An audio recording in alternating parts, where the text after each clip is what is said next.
Producers always tend to focus on the melodies and rhythms used in their music, but what about the sounds?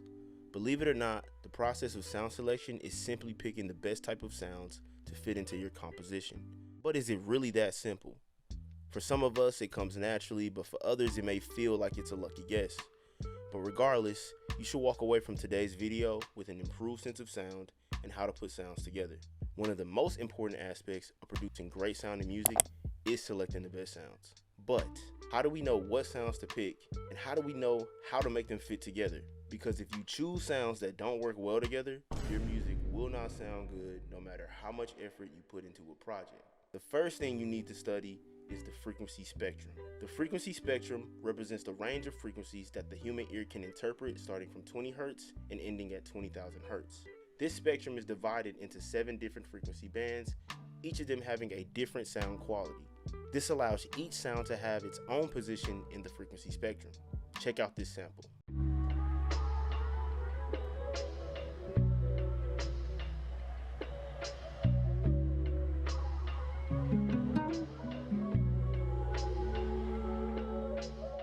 In this composition, there are low-pitched sounds at the low end and high-pitched sounds at the high end of the sound spectrum.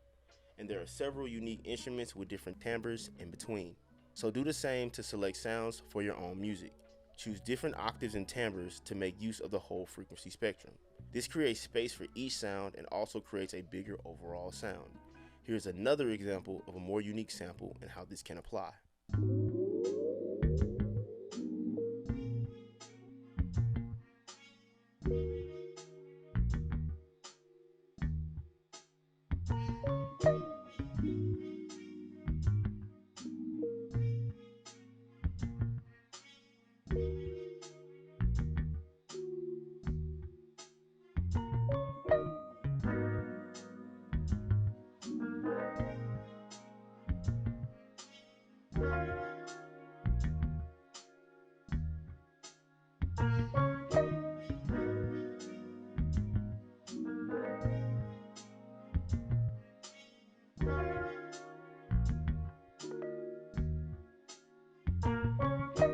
While each individual frequency band can enhance your sound selection and quality, a lot of you probably don't have any idea how to manipulate them. Well, you probably have heard of this tool, better known as an EQ. There are different types of EQs, but the most common we all use is a parametric EQ, which allows you to adjust the volume level of a single frequency or range of frequencies at the click of a button. This is usually achieved by using different filter curves, which each changes the audio signal in its own unique way.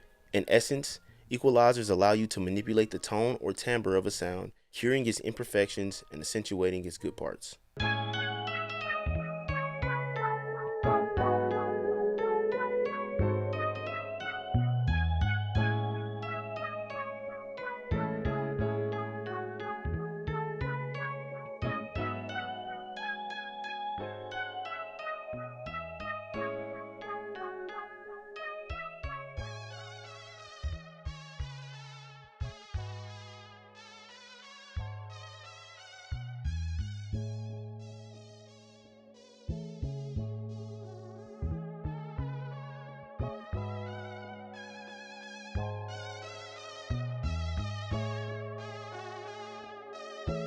So why is sound selection so important? Well, sound selection is important for 2 reasons. 1, you want to pick sounds in different frequency ranges to prevent clashing and to open up space for your mix.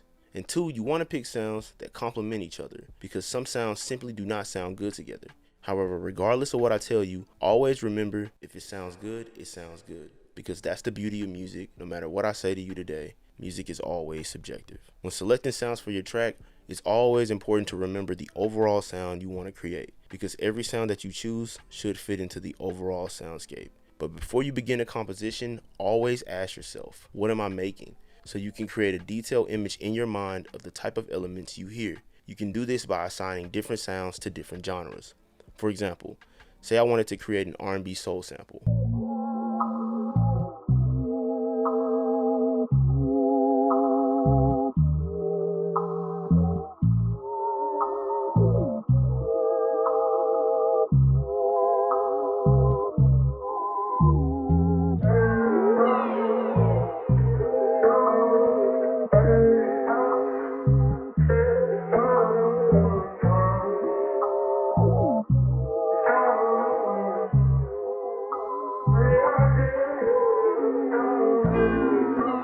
Usually when you think of R&B soul samples, you think of ambient sounds with a lot of processing and effects, but that doesn't always create your desired sound. What you want to do is define certain markers in your production process to sort of follow as a guideline for your creations. When it comes to my R&B samples, I typically incorporate familiar sounds such as ambient pads and keys, but try to add my own twists. If you love the sounds you're using, but find they are masking each other, try transposing one up or down an octave. This will shift the frequency range the sound occupies up or down the spectrum. Although sound plays an important role in sound selection, a lot of times not all sounds blend well regardless of giving them a place on the frequency spectrum. Another very important point of reference in sound selection is timbre. Timbre is the unique distinguishing quality of a sound made by a music instrument, which allows you to identify two different instruments playing the same note. For example, take two different sounds playing the same note, but because each instrument has its own unique timbre, the listener is able to identify the difference. Once you know the timbre quality of an instrument, you can make informed decisions on how to use it in arrangements. Our perception of timbre relies on two key physical characteristics of sound: envelope and resonance. A sound's envelope alters the listener's perception of timbre, which consists of four factors: attack, decay, sustain, and release. Different instruments produce different envelopes, contributing to the timbre of the sound they produce. For instance, in this particular sample, I used a synthesizer with a Vox-like quality at the beginning, which helped the composition to distinguish itself and proved to be the most appealing to the listener.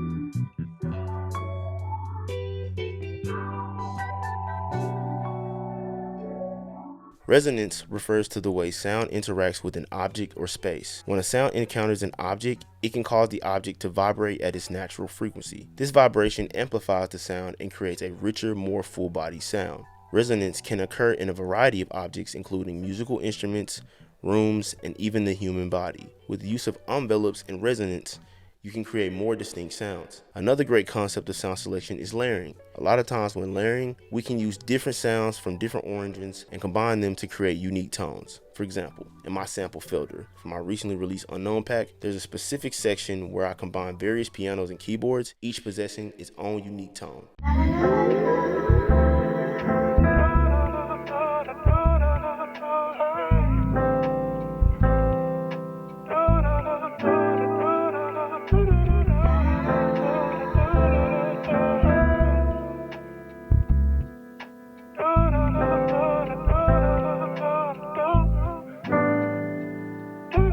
In the language of music, the word tone can take on multiple meanings, ranging from the quality of the musical sound to the semitones on a musical scale. When musicians discuss tone, it's often about the timbre of different instruments. So if you ever find yourself getting overwhelmed with this sound selection, just follow these simple sound selection tips and you'll quickly develop a better ear for what works well together. Start by learning more about the frequency spectrum, sort your sounds into genres or moods, study timbre, envelopes, and resonance, and most importantly, have fun.